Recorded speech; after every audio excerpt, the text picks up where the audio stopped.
Seja bem-vindo ao AgriCast, o podcast do agronegócio. Hoje nós vamos falar de um tema muito importante que é a quebra de safra. Estamos aqui com dois convidados para lá de especiais, meu amigo Carlos Bright e meu irmão, meu sócio Leandro Amaral. É necessário fazer uma apresentação, um mini currículo deles, porque se a gente for ler o currículo inteiro, são mais de 2 páginas, 3 páginas, do tanto que esse pessoal é especializado. Carlos Bright, ele é engenheiro químico, é mestre em engenharia de produção, é doutor em ciências ambientais, tem experiência de 25 anos em química analítica, principalmente em técnicas espectrométricas. Atualmente é diretor e presidente do grupo Exata Brasil. Eu falei, meus amigos, o currículo é extenso. Leandro Amaral é advogado do agronegócio, sócio fundador do Amaral e Melo Advogados, sócio fundador da Agri Company. Ele também tem LLM em Direito Empresarial pela FGV, MBA em Direito do Agronegócio pelo IBMEC e especialista em recuperação judicial pelo INSPER. Meus amigos, o papo promete, o pessoal aqui é fera no que faz. Para a gente começar, antes da gente entrar no tema propriamente dito, que é sobre a quebra de safra, né, o que está tirando o sono aí do produtor rural, eu queria que vocês falassem um pouco da história de vida de vocês, um pouco da empresa de vocês. Carlão, e aí, se apresente aí para os nossos amigos, para os nossos ouvintes. Tiago, Leandro, é muito bom estar com vocês aqui no AgriCast, discutindo temas muito relevantes voltados ao agronegócio. Bom, eu comecei as minhas atividades em 1997, né, quando retornei a Jataí. Nós montamos o Laboratório Exata, que na época o objetivo principal era atender uma demanda muito importante da região, que é um laboratório voltado para análises do agro. Nós não tínhamos isso aqui em Jataí e tínhamos que mandar nossas amostras para Goiânia, para o Rio Grande do Sul, para Campinas, então o que dificultava muito aos agricultores da época. E meu pai era agricultor e a gente sentia essa necessidade de montar uma empresa que pudesse prestar serviço. Aí iniciamos, né, todo o nosso trabalho do Laboratório Exata, eu como engenheiro químico, junto com meus irmãos, que são engenheiros agrônomos. Então começamos ali a desenvolver o trabalho. Vocês são quantos irmãos, Carlão? Somos 4 irmãos. Os 4 trabalham juntos? Os 4 trabalham juntos e meu pai também trabalha conosco. Olha então, que bacana. Bacana pra caramba. É muito interessante porque assim, muita gente comenta que trabalhar em família muitas vezes não dá certo. Mas o que eu sempre digo é o seguinte: primeiro, o respeito profissional. Somos irmãos, mas dentro da empresa somos profissionais. E lá, tomando uma cervejinha na casa do pai, é outra coisa, é outra relação, né? Então eu sempre digo, o respeito profissional, esse é o fundamental para que a gente possa trabalhar junto. E nós trabalhamos há 25 anos juntos. Então, assim, as discussões e as conversas são iguais com qualquer sociedade ou qualquer colega de trabalho, mas o respeito é muito importante. Eu acho que aí funciona, dá certo, né? Quando tem que chamar atenção, o papai chama a atenção de todo mundo, dá um psiu em todo mundo, né? Acerta a situação, mas a coisa funciona bem. E aí nós começamos a trabalhar, desenvolver o trabalho de análises, abrimos um laboratório no Mato Grosso do Sul, abrimos um laboratório na Bahia, e hoje nós estamos com 3 unidades. E por último, fizemos uma fusão dessas unidades. Então transformamos esses laboratórios que eram fragmentados, cada um tinha um nome, cada um trabalhava com um tipo de metodologia, nós fundimos tudo isso no Grupo Exata Brasil. Então os laboratórios hoje trabalham de uma forma assim, eu diria, muito correlacionada um com o outro, né? Então, o que se faz em Jataí, se faz em Luiz Eduardo Magalhães, se faz no Chapadão do Sul. Então, o grupo ele se fortaleceu, o grupo hoje analisa 500 mil amostras de solo por ano, né? Mais de 20 mil amostras de folha, analisamos aí mais de 5 mil amostras de fármacos e outras matrizes, né, de águas e enfim, né, o laboratório hoje tem um escopo muito grande, são mais de 90 análises que nós conseguimos fazer lá. Além do que, o grupo hoje está acreditado, como uma unidade acreditada no Inmetro, com a ISO 17025, que é uma norma internacional de qualidade para laboratórios. Então, a nossa análise ela vale no mundo todo para países signatários da ISO. E com isso, o grupo se fortaleceu e agora nós temos aí perspectivas para expandir tanto dentro do Brasil como também para o Mercosul, alguns países do Mercosul. Que bacana, é um motivo de muito orgulho para a gente aqui. Nós estamos falando do sudoeste goiano, aqui é o celeiro do agronegócio, e quando a gente escuta uma história dessa, a gente fica muito orgulhoso, Carlão. Muito bacana o projeto de vocês. Leandro, conta um pouco aí da sua experiência com o agro, da sua empresa. Fica à vontade. Prazer estar aqui, Tiago. Obrigado pelo convite, principalmente aí por poder participar desse episódio aí junto com o mestre aqui, o Carlos, que me permite chamar de Carlão. Professor Carlão. Eu escutando ele aqui agora com a história dele, é sensacional, parabéns aí, a família de vocês, a união, é muito bonito. E eu acabo também usando, né, o que ele falou para explicar um pouquinho da minha trajetória aí. O Thiago faz parte também do nosso grupo. Eu hoje até estou fazendo 18 anos de inscrição de OAB, né? Contando aí com estágios, mais de 20 anos de experiência. Quase a minha idade, 18 anos quase a minha idade. Mas enfim, desde que eu me entendo por gente, eu quis fazer Direito e entrei na faculdade de Direito, fiz o curso e comecei a trabalhar dentro do escritório de advocacia, porque sempre quis ser advogado, e advogado do agronegócio. Eu tenho muita gratidão de viver aqui nessa cidade, onde o negócio, o segmento forte é a agricultura, e me enxerguei, né, o meu propósito de vida, em poder ajudar as pessoas, os produtores, as famílias desses produtores, né, a se organizarem, a alavancar os seus negócios e ter segurança jurídica aí, né? Porque todo empreendedor ele tem problemas, né? Então acabamos criando, eu e o Leonardo, o nosso outro irmão, criando um escritório Amaral e Melo Advogados em 2005. De lá para cá nosso escritório evoluiu bastante.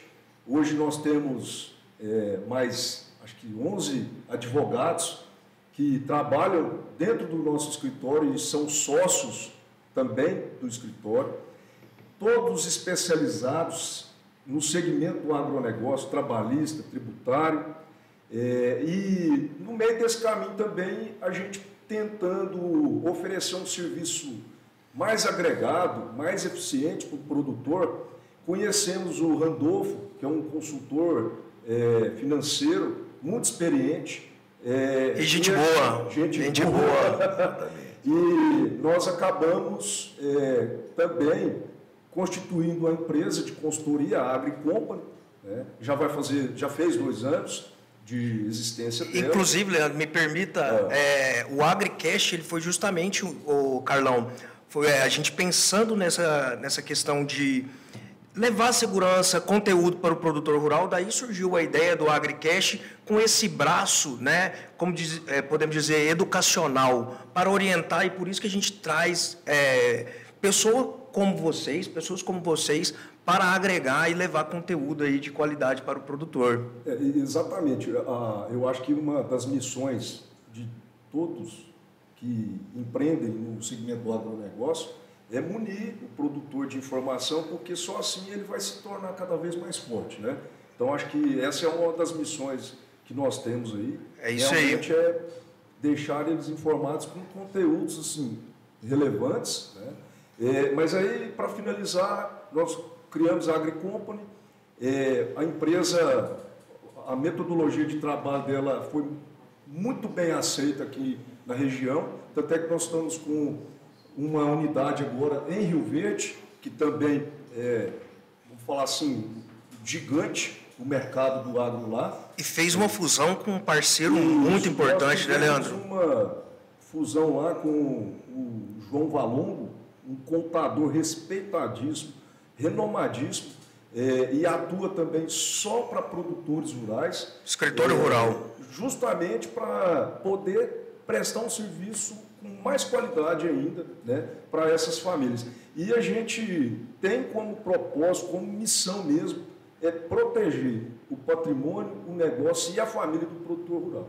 Show de bola!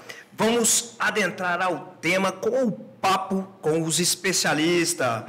Pessoal, falando de quebra de safra, né? A gente entende que, até ontem eu li um artigo, que produzir, né, a produção é um ato de fé, porque depende de muitas variáveis. Quais que vocês podem falar aí para os nossos ouvintes, alguns fatores que pode levar a quebra de safra? Isso tira o sono do produtor. O que você acha, Carlão? Esse é um assunto bastante interessante, porque o que a gente percebe hoje é que o mercado do agro, diferente de outrora, não é mais para amadores. Então, nós temos que ter empresas, empresários do agronegócio, com empresas, né, com profissionais de alto nível, com assessoria como essa, né, que o Leandro acabou de falar, que é muito importante. E, principalmente, o agricultor pensar que, além do trabalho de manejo que ele faz, ele tem que torcer para que outros fatores que ele não tem controle ocorram de forma adequada. Nós estamos falando aqui, por exemplo, o caso da chuva. Você falou em quebra de safra, então eu estava lendo um artigo ontem, né? Expectativa de 141 milhões de toneladas, caiu para 135 milhões, agora está em 120 milhões. Mais de 25 milhões de toneladas perdidas. Rio Grande do Sul, quase 50%. Aumentou a extensão de plantio e diminuiu a produção. Exatamente. Rio Grande do Sul com problemas sérios de chuva, quase 50% da safra de soja prejudicada, Paraná com 40%, Santa Catarina com 25%, Mato Grosso do Sul também com problemas de seca. Então, assim, o manejo ele é muito importante. Falando um pouco agora do que a gente faz, né, dentro do laboratório, que é fazer com que o cliente possa entender como está a nutrição do seu solo, fazer o manejo adequado de fertilizantes, porque hoje, com o dólar alto e a escassez de fertilizantes, está difícil. Está tão caro a ponto de a gente perceber que algumas pessoas que têm fertilizante, que compraram fertilizante barato, compensa revender o fertilizante, porque você vai ter um lucro garantido devido ao custo. E isso, sem sombra de dúvida, me vem à mente, quem tem o produto, segura. Né? Segura, porque vai valorizar, a demanda cresce. Exatamente isso. E o que a gente tem percebido? Aí os preços dos commodities estouram, né? Por um lado é bom, então nós estamos vendendo soja aqui em Jataí a 195, para pagamento em outubro, R$ 195. No Rio Grande do Sul, 205 reais, a cotação de ontem. Então, assim, isso por um lado é bom, mas por outro lado encarece tudo aquilo que, né, nós temos basicamente os grãos para alimentar o gado. Então, a cadeia do agronegócio toda está toda junto. É, né? Tudo. Então, o que a gente percebe hoje é que nós temos a necessidade, o agricultor tem a necessidade, o produtor tem a necessidade de estar cuidando do seu solo, de estar fazendo uma análise que custa menos de 0,5% do custo por hectare. Então, uma análise de solo, ela custa 0,5%. Fertilizantes chegam a 40% do custo por hectare. Então, se o cara faz uma análise e economiza 3 ou 4 pontos de fósforo, ele paga as análises nos próximos 5 anos. Carlão, e qual que é a época adequada para fazer essa análise? Geralmente é na entre-safra que o pessoal trabalha, né? Então, após a colheita da safrinha... Aqui na região que dá duas, né? Exatamente. Aqui na região que dá duas, geralmente ali por julho, né, agosto, é o período de maior demanda. Em regiões que não tem safrinha, a partir de maio, você já começa a ter uma maior demanda. Só que isso está mudando. Por exemplo, esse ano, nós começamos a fazer análise em janeiro, coisa que nunca começamos a fazer antes. Então, fizemos um volume de mais de 6 mil amostras de solo, num mês que a gente costumava fazer 1.000. Por quê? Porque eles estão preocupados. Agora existem novas tecnologias para você poder amostrar o solo e tomar as decisões. Você tem que ter tempo para tomar as decisões.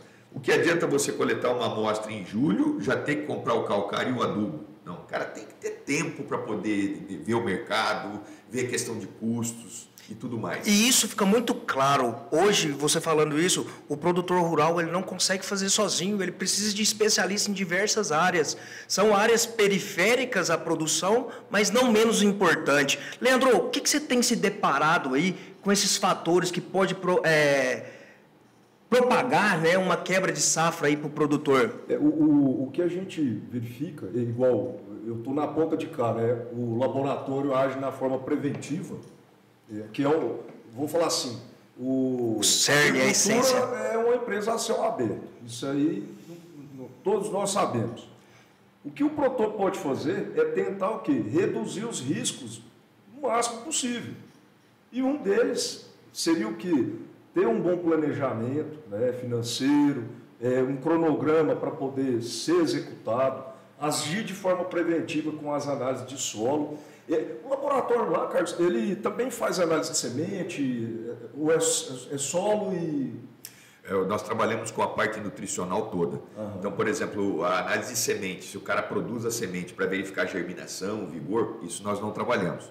Mas para avaliar, por exemplo, o teor nutricional que foi exportado para o grão, isso é uma coisa muito importante, porque agrega peso ao grão, etc., nós fazemos. Então, a parte que envolve nutrição vegetal, né, a avaliação da fertilidade do solo, nós trabalhamos em todo... Até o tempo, né, de crescimento, de germinação, não é? Isso é importante também quando você vai fazer uma semente. Uhum. Então, assim, o foco do laboratório hoje é nutrição. Por quê? Aí que está o alto custo. Uhum. Aí que está o custo, é o calcanhar de Aquiles. No Brasil, nós não temos cloreto de potássio. Nós temos que trazer da onde? Geralmente da Rússia. A Rússia está limitando... Estava vendo que está limitando. Está limitando a venda de fertilizantes. Fósforo nós temos 3, 4 fontes. Potássio temos uma fonte. E essa fonte é o cloreto, nós não temos no Brasil. Então, o que acontece? O Brasil é deficitário em produção, em matéria-prima de fertilizantes. Entendi. Aí eu te faço essa pergunta porque o que a gente vem percebendo é que o produtor realmente está mudando culturalmente no sentido de agir de forma preventiva em algumas situações para o que não colocar somente na mão de Deus a sua lavoura. Isso aí é o que a gente vem percebendo. Tanto é verdade que a procura por seguros agrícolas aumentou de forma significativa. O seguro é caro, mas é uma questão, é uma ferramenta importantíssima. Explica aí para o ouvinte, Leandro, o que vem a ser esse seguro? O seguro agrícola, ele tem diversas formas. Tem o seguro para custeio, para produtividade. O que acontece aqui? Como a sua lavoura, o produtor não tem controle do resultado final, ele vai lá, aplica as melhores ferramentas para obter o máximo de eficiência possível na produtividade. Pois é, mas esse seguro mas se ele tiver algum problema com excesso de chuva, geada, fatores climáticos, ou até um problema com uma semente que não germinou, estava com problema, ele tem a possibilidade de ter contratado um seguro para fazer o quê?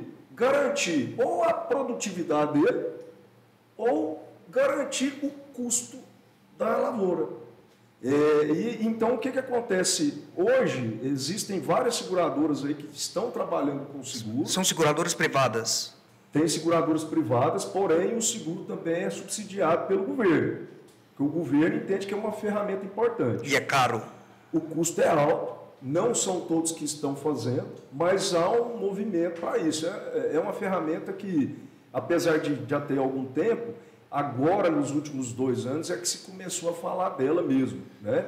Inclusive, tem instituições financeiras que, na hora de fazer o empréstimo lá, o custeio agrícola, ele exige como garantia o seguro agrícola, entendeu? Entendi. Então, assim, é uma ferramenta para também minimizar o risco da quebra da safra. Porque a quebra da safra pode acontecer, a gente só pensa no clima, né? Mas pode acontecer por diversos outros... Mas a gente estava falando em off, estava lendo que está tendo uma quebra no caule, no haste da soja. Os pesquisadores não estão encontrando se é um fator de deficiência nutricional ou se não é. Então, assim, o que a gente tira de conclusão, né, pessoal?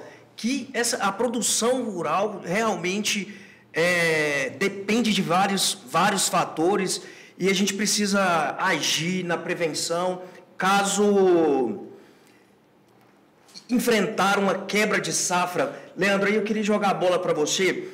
A gente falou um pouco desses cuidados, mas caso o produtor esteja enfrentando essa quebra. Ele agiu, choveu muito, faltou chuva, todas essas variáveis. Impactou a produção dele. O que esse produtor pode fazer, Leandro? No caso do produtor que está enfrentando um problema de quebra de safra, dá exemplo lá do Rio Grande do Sul, né, Santa Catarina, Paraná, está todo mundo ferrado, perder mais de 50% de produção. Isso gera um prejuízo significativo para o cara. O fato é que o governo, quando ele faz as operações de crédito, e todo produtor rural, ele pega dinheiro no banco, o governo entende que como a atividade da agricultura ela é muito importante, relevante para o mundo, né? Não é só para o Brasil. É alimento. Isso, alimento. Vamos falar assim, para garantir a alimentação mundial, ele entende que é uma atividade relevante e não vai, no caso desse de quebra, ele não vai ferrar com o produtor. Ele, por meio de uma lei, né, de um dispositivo legal, ele permite que esse produtor que tem um problema na safra, na sua safra, lá na lavoura, em razão de clima, ele possa prorrogar as operações de crédito que ele pegou com os bancos. Entendi. E ele precisa ter alguma atitude antes? Ele precisa fazer toda uma coleta de provas, porque... O que são coletas de prova? Explica para os nossos ouvintes. Assim, não basta o produtor chegar na instituição e... estou com problema e quero prorrogar. Ele precisa seguir alguns requisitos que estão no Manual de Crédito Rural e no caso, mais difícil para ele é o produzir a prova que ele teve problema na lavoura e teve prejuízo. E aí é onde que eu respondo o que você me perguntou. O que ele precisa fazer para provar, né? O fato é que, por exemplo, lá no Rio Grande do Sul, vamos falar da safrinha ano passado aqui na região. Teve problema de estiagem severa. Faltou chuva, o milho não produziu, teve quebra de safra. O que a gente orientou os produtores a fazer? Primeiro, nós orientamos o Sindicato Rural de Jataí a procurar um município para fazer um decreto de emergência, de calamidade pública, para ficar notório, publicizado, né, que um fato notório. Climático. Pedimos os produtores para coletarem entrevistas, reportagens falando sobre isso, para provar que houve o problema climático. E pedimos para pegar drone, para fazer filmagem na lavoura, pegar um tabelião para ir lá fazer uma ata notarial, tirar foto, porque o tabelião tem fé pública. Tem fé pública. Pedimos engenheiros para ir nas propriedades fazerem análise, né, fazer relatórios. Laudos. Então, com tudo isso aqui, você consegue provar que estava com problema na lavoura, e aí você faz um requerimento para o banco com uma planilha econômica, financeira, onde você vai mostrar como é que você vai pagar isso. Porque não paga isso com uma safra só, não. Você vai precisar ter muito tempo ali, né? Porque você ainda tem que prolongar a próxima safra. Sim. Então, você mostra para o banco, de uma forma real, a capacidade de pagamento disso. E aí, eles têm a obrigação de fazer esse alongamento. Mas aí, por outro lado também, o produtor ele não faz financiamento só com o banco oficial, ele faz barter, né? Ele tem laboratório para pagar, ele tem hoje tem fundos também, né? Então, assim, nesse caso, não existe um dispositivo legal que permite, vamos falar assim, que obrigue o credor do produtor a alongar como os bancos oficiais. Perfeito. Aí, nesse caso, o que a gente orienta é o quê? Agir com boa fé e transparência, meu amigo.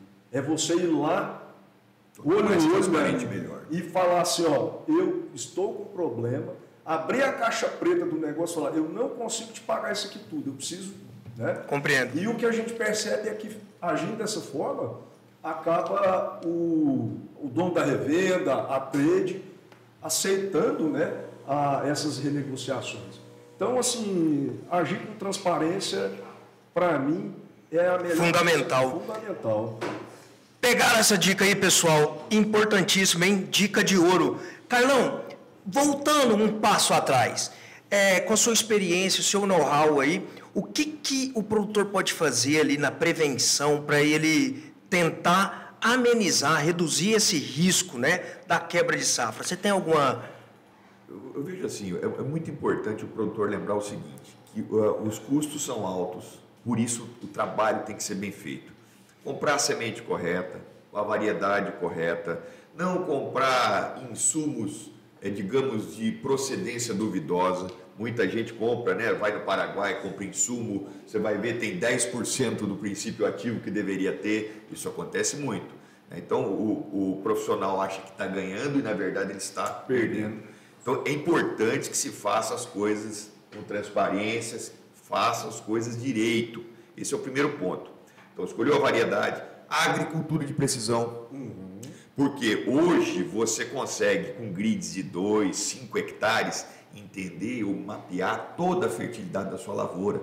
Isso, com o passar dos anos, vai te dar uma economia muito grande. Porque tem áreas que você tem muito nutriente, outras que você não tem, você vai equilibrar isso. Então, hoje o que a gente percebe? O adubo está caro, só que os nossos clientes, a maioria deles, tem uma reserva nutricional no solo tranquilamente para 2 safras. O que eu diria para vocês? Que dá para produzir bem sem adubo, sem fertilizante. Só que essa reserva é cara, então você vai ter que repor ela com o tempo. Então, eu acho que esse manejo é fundamental, é o manejo técnico, é como vocês comentaram, né? Se você faz um manejo técnico adequado, temos que torcer para chover na hora certa, nem demais. Ato de fé! Né? E houve muita ciência, né? Eu digo porque hoje nós temos previsões de tempo. Sabemos que, por exemplo, para 2023, né, a safra 22-23, nós podemos ter falta de chuvas. Exato. Então, se já sabemos disso, vamos ter atenção. Nós tivemos, se não me engano, em 2015, uma quebra total da safrinha, se não me engano, devido à questão da seca. Então, que praticamente não colhemos nada de milho. Quer dizer, isso estava previsto. Vou arriscar, vai que chove. É o risco. É o risco. Atividade de alto risco, né, Carlos? Exatamente, você está correndo risco. Então, assim, eu vejo hoje, e além de tudo isso, a comercialização como um fator principal para você tentar minimizar isso. O que eu digo? A soja está 195 aqui em Jataí. Mas vai chegar a 220. Agricultor, entenda os seus custos, entenda a sua planilha. Tudo subiu. Coloque uma margem para você que você acha que é interessante, dentro de uma normalidade, e venda. Exato. Não vai especular no mercado, tem profissionais que fazem isso, mas para quem não tem conhecimento, muitas vezes pode quebrar a cara. Perfeito. Não é perder, é deixar de ganhar. Mas eu vendi a 190 e foi a 210, perdi. Não, você não perdeu, você deixou de ganhar. Mas você atendeu ali a sua margem, os seus custos e tudo mais. Perfeito. Eu acho que isso garante um pouco mais de segurança para poder ter um equilíbrio. Facilita a tomada de decisão, né, Carlão? Previsível, exatamente. Pessoal, nós estamos chegando ao final aqui desse episódio. Vou abrir aqui para as considerações finais. Leandro, muito obrigado aí pela sua participação. Com certeza nós vamos voltar aqui, o papo flui, o conteúdo é interessante, impacta todo mundo aí. Fica à vontade, Leandro. Passou rápido, hein? Rapaz, eu falo assim, é bom, né? Eu sou apaixonado pelo agronegócio, então, você falando, ainda mais com o Carlão aqui do lado, 1 hora é pouco, né? Imagina se tivesse uma cerveja. Aí sim. O papo ia fluir mais. Mas, cara, o que eu quero deixar de mensagem aqui para quem está ouvindo, principalmente para os produtores rurais, é que tenham em mente que prevenção é muito melhor que o remédio. Agir com prevenção, planejamento, sai mais barato, né? A chave, né, do negócio aí. E eu acho que hoje o produtor enxergou isso e está mudando o pensamento. Tá? Eu agradeço aí pela participação aí, poder participar aí. Você vai voltar mais vezes, o Carlão vai voltar mais vezes, com toda certeza. Carlão, quer falar alguma coisa? Queria agradecer essa oportunidade de estar com vocês, né? Grandes amigos e profissionais aí de alto nível. E é sempre bom a gente poder discutir assuntos e passar para a comunidade do agro, né, algumas questões que, de repente, a gente estudou um pouco mais ou conhece um pouco e pode passar para as pessoas para que elas possam se preparar. E dizer o seguinte, agro hoje no Brasil é tudo. E a gente fica muito feliz de estar nesse meio, de estar participando, e nós temos que valorizar o produtor e valorizar o agro. Exatamente. É isso que sustenta o Brasil hoje. Perfeito. E o mundo? Vou além. E o mundo? Fechou bonito. Fechou bonito. Mais uma vez eu quero agradecer vocês, viu, pelo aceitar o convite. Como o papo flui, o conteúdo é de muita qualidade, eu vou chamar vocês aqui novamente e peço vocês que estão aí nos assistindo, nos escutando, para seguir as redes sociais do AgriCast. Nós estamos lá no Spotify, no Instagram e no YouTube. O AgriCast é um podcast para o agronegócio realizado pela empresa AgriCompany e Amaral e Melo Advogados, produzido também pela M2 Produtoras. Abraço, até o próximo episódio.